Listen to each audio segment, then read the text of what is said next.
This video will show you how to enter your billing information. Click on the Dashboard button. Click on the Email Login button. Enter your email address.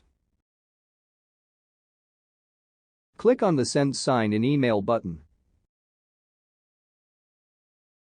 Within a few minutes, you should receive an email. Click on the Sign In link in the email body.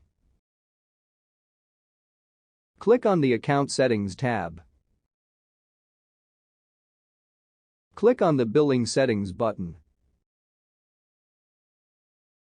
As you can see in the highlighted area, this demo account has no card or bank account information set up. A DGnet Watchdog account can have a credit card, debit card or an ACH account. If you want to add a card, click on Credit or Debit Card. Fields will appear where you may enter the card's number, the card's expiration date, the card's verification code that is located on the back of the card, and the card's billing zip code.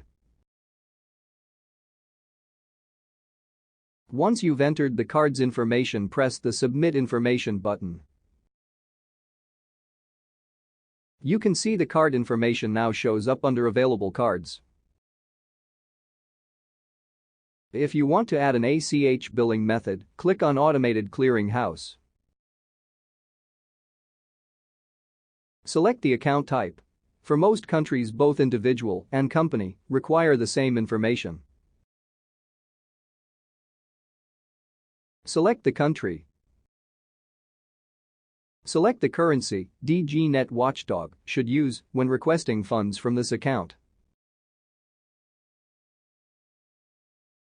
Now enter the account holder's name, the bank's routing number, and the account number twice.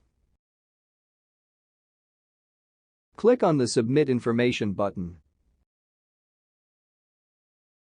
Once the system does initial verification of the account, information on the page will update and show you that the account is partially verified.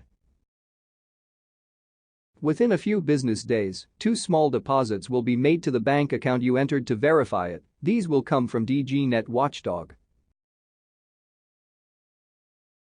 Once you get the 2 deposits, go to the Account Settings tab. Click on the Billing Settings button. Enter the 2 deposit amounts in the 2 fields. The order you put them in doesn't matter. Click Verify. If the amounts match, the text that says Not Yet Verified will change to Verified. For more information, send an email to info@dgnet.cloud.